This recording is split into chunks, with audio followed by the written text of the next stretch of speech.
اب مجھے ایک یہ بات بتائیے کہ انہوں نے صوفیہ سے شروع نہیں کیا، علماء ظاہر سے اس کتاب کو شروع کیا ہے کہ تاکہ یہ اسٹیپ بائی اسٹیپ صوفیہ تک پہنچیں، یعنی صوفیہ کے پاس، اہل اللہ کے پاس، اہل معرفت کے پاس، علم طریقت کے وابستگان اور اس راہ سے واقفین حضرات کے پاس بھی علماء ظاہر کی کتنی گراں قدری ہے، یہ بتانے کے لیے کہ فقہاء اور محدثین سے ہٹ کر صوفیہ کا مذہب نہیں ہے۔ اعوذ باللہ من الشیطان الرجیم، بسم اللہ الرحمن الرحیم، الحمدللہ وکفا وسلام علی عبادہ الذین اصطفیٰ وسلام علی نبی المصطفیٰ وعلی آلہ انقا واتقا۔ السلام علیکم ورحمۃ اللہ وبرکاتہ۔ ناظرین و سامعین حضرات،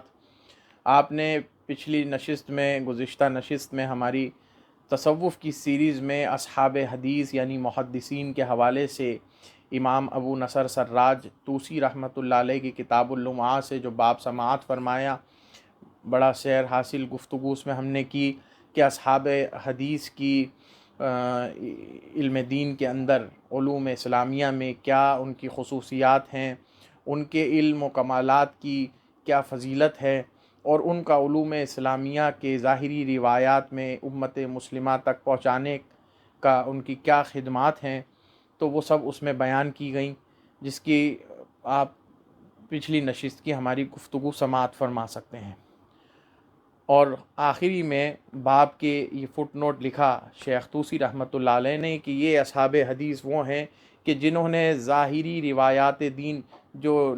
احادیث کی شکل میں نبی کریم صلی اللہ علیہ وآلہ وسلم سے لے کر امت تک پہنچی ہے، اس کو صحیح ترین صحیح پیرائے کے اندر، یعنی صحت و سقیم اور ساری ضعف و علل کو مد نظر رکھتے ہوئے محدثین نے ساری نقد و جرح کرتے ہوئے، اس وجہ سے کہ امت کے پاس جو حدیث مبارکہ رسول اللہ صلی اللہ علیہ وسلم کی یا اقوال یا اعمال پہنچیں تو وہ بالکل اوتھینٹک ہوں اور بہت صحیح پیرائے میں پہنچیں۔ تو بڑی محنت و مشقت کی اصحاب حدیث نے، محدثین نے، پھر اصولیین نے محدثین میں اصول حدیث کو وضع کیا، اور جو طلاب اصول حدیث ہیں یا طلاب حدیث ہیں، اس فن کے ماہرین ہیں، وہ سمجھ سکتے ہیں کہ یہ کتنا دقیق اور کتنا باریک اور کتنا اہم ترین موضوع ہے علوم اسلامیہ میں۔ اب جو شیخ طوسی نے طبقے تقسیم کیے تھے علماء کے، ان میں پہلا طبقہ گزر گیا اصحاب حدیث کا۔ آج جو ہم گفتگو کریں گے وہ اصحاب فقہا کے بارے میں ہیں۔ تو شیخ طوسی رحمۃ اللہ علیہ، میں ایک بات یہاں پر وضاحت کے ساتھ آپ لوگوں تک کہتا چلوں، اور چونکہ یہ بات اس گفتگو میں کہنا ضروری ہے، اس کی وضاحت کرنا ضروری ہے کہ عام عوام بھی اور جن میں ظاہر بھی خواص علماء بھی صوفیہ کو فقط یہ سمجھ بیٹھے ہیں کہ یہ لوگ علم دین کی ظاہری روایات سے یا علوم اسلامیہ جو مدون ہے اور متداول ہے صدیوں سے امت کے پاس، علماء کے پاس، محدثین کے پاس، فقہاء کے پاس، متکلمین کے پاس، مجتہدین کے پاس، مفتیان کے پاس، ان سب سے صوفیہ لابلد ہیں۔ یا میں یہ بتانا چاہتا ہوں کہ یہ ایک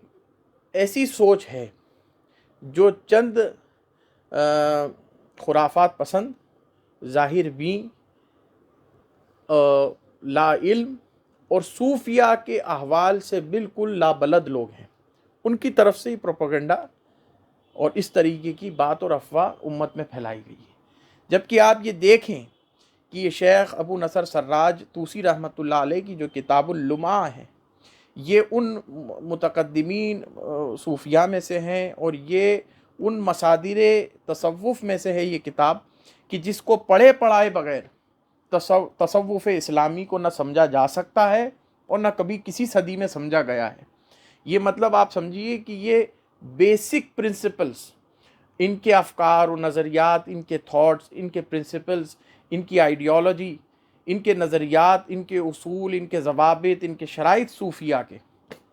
اگر آپ کو سمجھنے ہیں قرآن و حدیث کی نظر میں بھی، تو وہ سارا ان کتاب کے اندر، چاہے وہ رسالہ کشیریہ لیں یا امام غزالی کے احیاء العلوم الدین لیں، یا پھر آپ جو ہے کتاب اللمعہ لیں، اور بے شمار ایسی کتاب التعارف لیں، یہ سب کتب ہیں جن کو پڑھنا اصولی طور پر ہر اس شخص کے لیے ضروری ہے جو صوفیہ کا لٹریچر اور صوفیہ کے اقوال، ان کے اعمال، ان کے افکار و نظریات سے واقف ہونا چاہتے ہیں۔ اب یہاں امام طوسی نے یہ بتا دیا کہ صوفیہ کے پاس علماء ظاہر کی کتنی بڑی اہمیت ہے، جبکہ یہ باب شروع ہونا چاہیے تھا قرآن و حدیث کا ذکر کرنے کے بعد، تمہید باندھنے کے بعد، حمد و ثنا پیش کرنے کے بعد، کیا صوفیہ کے حوال پر۔ لیکن ہوا کیا، اقسام علوم دین اور اقسام علماء بیان کیے امام طوسی نے۔ امام طوسی اپنے زمانے کے خود نامور صوفیہ میں سے، جلیل القدر صوفیہ میں سے عارف باللہ ہیں۔ فن تصوف پر یہ بڑی ضخیم کتابیں پورے دنیا میں پڑھائی جاتی ہے، الگ الگ زبانوں میں، بڑی بڑی یونیورسٹیز میں، اسے گورے تک پڑھتے ہیں۔ اب مجھے ایک یہ بات بتائیے کہ انہوں نے صوفیہ سے شروع نہیں کیا، علماء ظاہر سے اس کتاب کو شروع کیا ہے، کہ تاکہ یہ اسٹیپ بائی اسٹیپ صوفیہ تک پہنچے۔ یعنی صوفیہ کے پاس، اہل اللہ کے پاس، اہل معرفت کے پاس، علم طریقت کے وابستگان اور اس راہ سے واقفین حضرات کے پاس بھی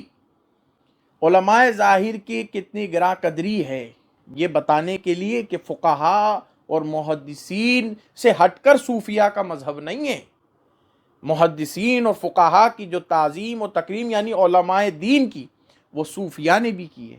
اور صوفیہ خود اپنے زمانے کے جلیل القدر محدثین، فقہاء، شیخ الاسلام، اپنے وقت کے بڑے بڑے نامور علماء گزرے ہیں۔ تو یہ بتانے کے لیے میں نے ایک مختصر آپ کو وضاحت کی ہے۔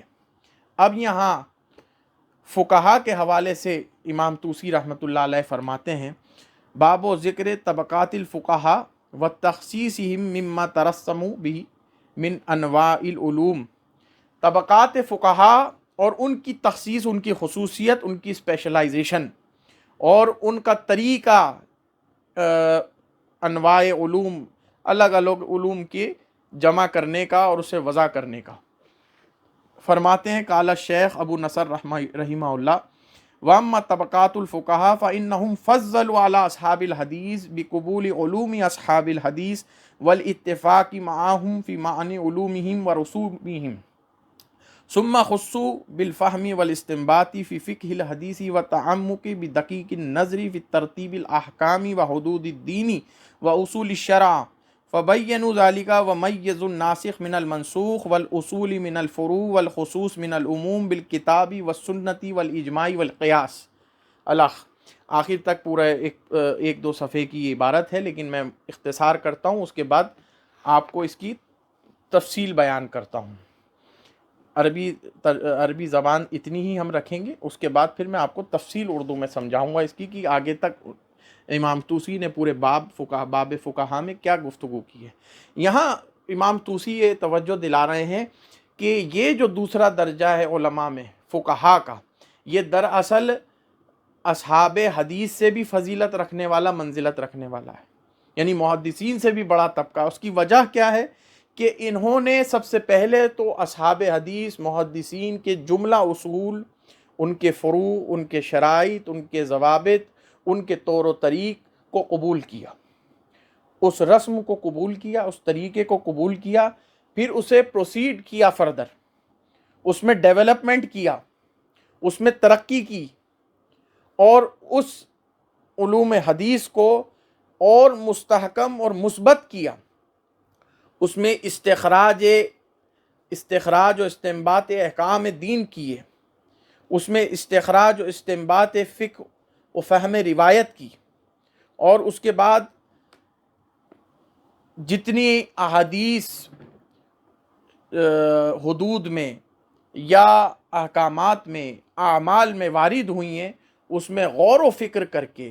تعمق نظر، یعنی بڑی گہری نظر رکھتے ہوئے دین کے جملہ مسائل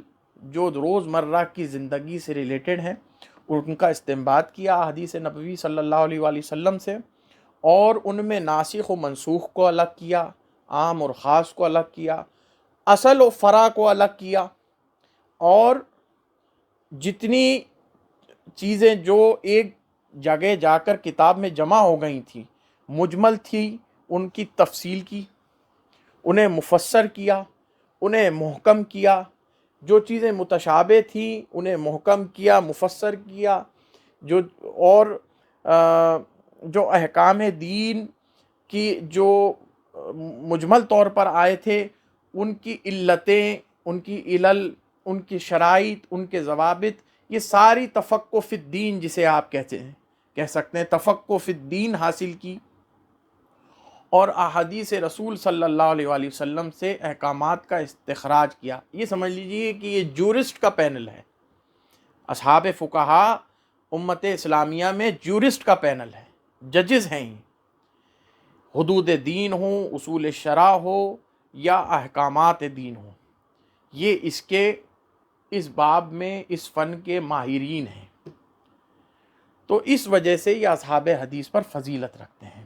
اسی طرح فقہا نے بھی اصول فقہ میں، اصول شرع میں بڑی بڑی کتابیں تفصیل سے لکھی ہیں کہ جو اجتہاد کرنا چاہتے ہیں، جو اس دین میں غور و فکر کر کے قرآن و سنت سے کوئی اپنے زمانے کے مسائل حاضرہ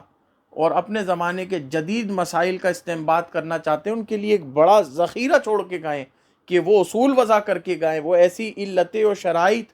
اور ایسے ضوابط اور قواعد قائم کر کے گئے، ایسی کتاب لکھ دیں آج سے 800 900 1000 سال پہلے، 1300 سال پہلے، کہ جس کا تصور آج بھی کرنا مشکل ہے۔ یہ سب اللہ تعالیٰ کا کرم اور رسول پاک صلی اللہ علیہ وآلہ وسلم کا فیضان ہے کہ یہ اس قدر انبیاء بنی اسرائیل کے مانند علماء اسلام ابھرے اور انہوں نے دین کی خدمت کی۔ لیکن یہ بات اس میں سمجھنے کی ہے کہ جب فقہا کا ذکر ہوگا تو یہ امت کا وہ طبقہ ہے کہ جن کے بغیر قانون دین کو سمجھنا، اصول دین کو سمجھنا، شریعت اسلامیہ کو سمجھنا محال ہی نہیں بلکہ ناممکن ہے۔ اور آج بھی کہ جتنے حضرات، چاہے وہ مفتی ہوں چاہے وہ قاضی ہوں، یہ سب منصب پر فائز ہوتے ہیں، انہیں فقہا کے نظریات کو، ان کے تعمق نظری کو، ان کے استنباط اور استخراج کرنے کے طریقے کو اخذ کرنا پڑتا ہے، علماء حضرات کو وہی طریقہ اختیار کرنا پڑتا ہے، چاہے وہ فقہاء احناف ہوں، فقہاء شوافیہ ہوں، فقہاء مالکیہ یا حنابلہ ہوں، یا فقہاء جعفریہ ہوں، ان سب کو وہ یہ اس پیرائے پر اترتے ہیں کہ جب اس کے بعد یہاں پر آ کے بات رکتی ہے کہ ایک عالم کسی عالم کی آنکھ بند کر کے تقلید نہ کرے، ایک عالم کسی دوسرے عالم کی آنکھ بند کر کے تقلید نہ کرے، بلکہ 4 اس کے لیے اصول چھوڑ دیے فقہا نے: کتاب، سنت، اجماع اور قیاس، اور اس کے بعد جو اصول فقہ پر گفتگو کی ہے وہ اپنی جگہ ہے۔ اسی طرح اس میں ایک تفصیل طلب ہے، جو طلاب ہیں اصول فقہ کے، فقہ میں جو مہارت رکھنے والے اسٹوڈنٹس ہیں اور جو اس کے پروفیسر ہیں، جو اس کے علماء ہیں، وہ جانتے ہیں کہ اس کی خصوصیات کیا ہیں، اور اس کے لیے اللہ تبارک و تعالی نے کتنی قرآن مجید کے اندر آیت مبارکہ نازل فرمائی ہے، جس میں اللہ تبارک و تعالی ارشاد فرماتا ہے اور شیخ طوسی سے نقل فرماتے ہیں: اعوذ باللہ من الشیطان الرجیم، بسم اللہ الرحمن الرحیم، فلولا نفر من کل فرقۃ منہم طائفۃ لیتفقہوا فی الدین، اور کیوں نہیں ایک گروہ جو ہے وہ تفقہ فی الدین حاصل کرے، دین میں غور و خوض کرے، علم دین میں، فقہ میں، شریعت اسلامیہ میں غور و خوض کرے۔ نبی کریم صلی اللہ علیہ وسلم کی بھی حدیث مبارکہ اس میں آئی ہے: من یرید اللہ بہ خیرا یفقہہ فی الدین، اور اللہ تبارک و تعالی جس کے ساتھ خیر کا ارادہ فرماتا ہے، جسے دنیا اور آخرت کی بھلائی دینا چاہتا ہے، اسے فقہ دین عطا فرماتا ہے۔ اور حضور نبی کریم صلی اللہ علیہ وسلم کی دعا بھی ہے: اللہم افقہ فی الدین یا رب العالمین، مجھے بھی دین کی سمجھ و غور و فکر عطا فرما، غور و خوض عطا فرما۔ اب آپ اس سے یہ سمجھ سکتے ہیں کہ نبی کریم صلی اللہ علیہ وسلم نے اپنے لیے، جو کہ اس پوری شریعت کے بانی ہیں، جن پر قرآن نازل ہوا ہے، جن سے ہر قرآن کا ظاہر اور باطن سب کھلا ہے، آشنا ہے، تو پھر آپ یہ سمجھیے کہ حضور نبی کریم صلی اللہ علیہ وسلم نے فقہا کی اہمیت بتانے کے لیے یہ اپنے لیے بھی دعا کی ہے، فقہا کی اہمیت بتانے کے لیے کہ ان کا کیا امت میں مرتبہ اور منزلت ہے۔ انشاءاللہ العزیز نیکسٹ ویڈیو جو ہے اب اس کے بعد پوری تصوف پر رہے گی، صوفیاء پر رہے گی، صوفیاء کے اعمال، اقوال، ان کے طریق و کار، ان کی جتنی صوفیاء سے ریلیٹڈ ٹاپکس ہیں، قرآن و حدیث، اجماع اور قیاس کی صورت میں امام طوسی، شیخ طوسی اپنی کتاب میں تفصیل کے ساتھ لکھیں گے۔ ہم چیدہ جو خاص ابواب ہیں وہ آپ کو پیش کرتے چلیں گے۔ صوفیاء کے حوالے سے آپ پوری سیریز کو سنیں، انشاءاللہ العزیز آپ کو بڑا فائدہ دے گا۔ السلام علیکم ورحمۃ اللہ وبرکاتہ۔